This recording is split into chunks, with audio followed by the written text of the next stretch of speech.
Pujilah aku Tuhan, cobalah aku Tuhan, selidiki batinku dan hatiku, mataku tertuju padamu. Aku cinta padamu Tuhan, aku rindu hadirat-Mu Tuhan, aku ingin selalu dekat padamu, menikmati kehadiran-Mu.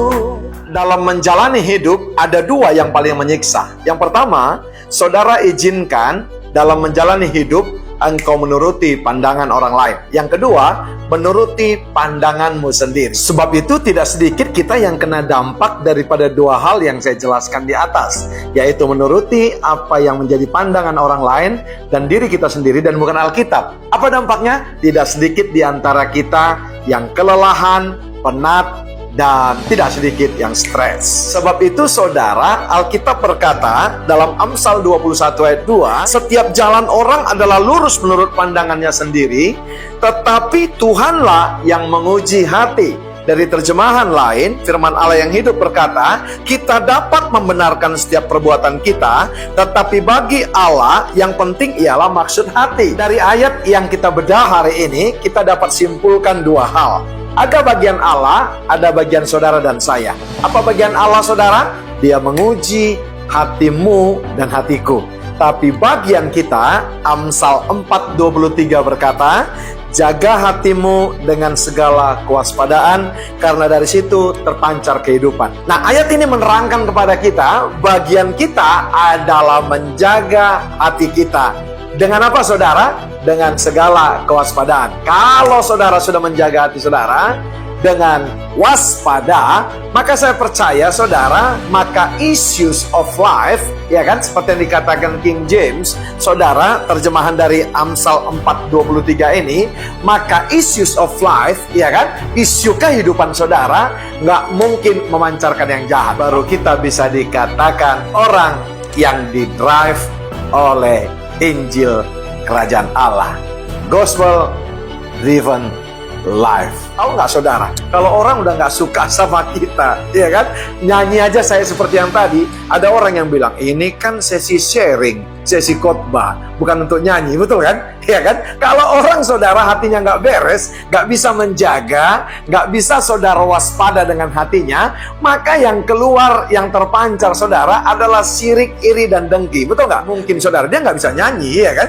Haleluya. Atau mungkin dia bisa nyanyi saudara, tapi nggak berani nyanyi, atau nggak ada tempatnya untuk bernyanyi. Sebab itu saudara, jaga hati saudara, itu bagian kita. Karena apa? Bagian Allah mengujinya. Jadi kalau bagian Allah, saudaraku yang kekasih, iya kan, yang menguji, berarti saudaraku yang kasih, yang menentukan lulus atau tidaknya saudara, berarti penguji tersebut, yaitu yang memberikan kasih karunia kepada kita. Mungkin saudara berkata, hidupmu adalah benar, iya kan? Orang lain bisa mengatakan saudara benar dengan berbagai motivasi. Ternyata yang menguji saudara benar atau tidaknya kita, menguji hati kita dan jalan-jalan kita adalah Allah. Nah, saudara pernah dengar nggak? Ada orang yang bilang, gue mau keluarkan selumbar dari mata lo. Iya kan? Haleluya. Nangkap nggak saudara? Dia lupa saudara, balok ada di depan matanya. Kenapa demikian saudara? Itulah kecenderungan kita manusia. Makanya lihat, 10 kebaikan yang dibuat oleh saudaramu kepada engkau, ya, itu akan terlupakan, itu akan tereliminasi hanya karena ada satu yang dia buat, ya, kesalahan. Katakan demikian.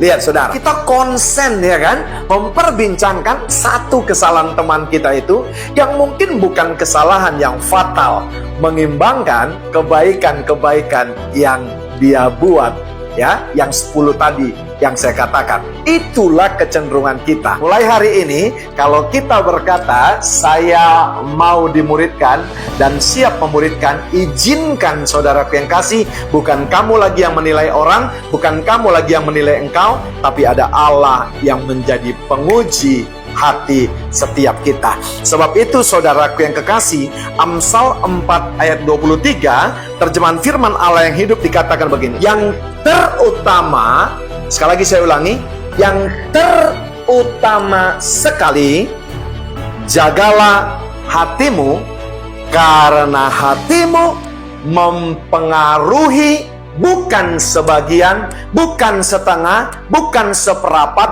bukan sepersekian, tapi dikatakan ayat ini mempengaruhi segala sesuatu dalam hidupmu.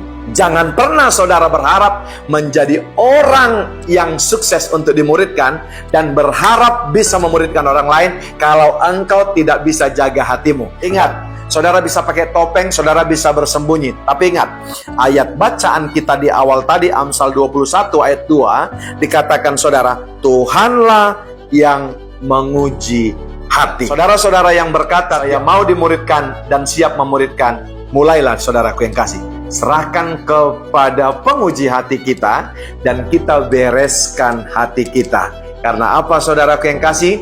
Beres atau tidaknya hatimu akan terpancar dari kehidupanmu day by day. Ingat saudaraku yang kasih, kekristenan berbicara tentang hubungan. Jadi hati kita hanya bisa terhubung kepada penguji hati kita kalau hati saudara beres. Tanpa hati yang beres, jangan harapkan ada relasi kepada penguji hati kita, yaitu yang menciptakan kita, yang memberikan kasih karunia anugerah kepada kita, dan hubungan itu pasti hubungan yang hipokrit, bukan hubungan yang sejati. Saya mau berkata kepada saudara, jangan pernah hidup menurut pandangan orang lain, bahkan menurut dirimu sendiri. Saudara, balik menurut apa yang dikatakan Tuhan lewat Injil yang sering kita sebut adalah Skriptura. Orang bisa saudara menggosipkan, memfitnah, menjelekkan kita saudaraku yang kekasih, selama saudara jaga, selama saudara waspada, selama saudara declare, kampanyakan kehidupanmu, yaitu yang memancarkan kehidupan yang zoe, maka jangan takut. Biarkan anjing menggonggong, kafilah tetap berlalu. Immanuel.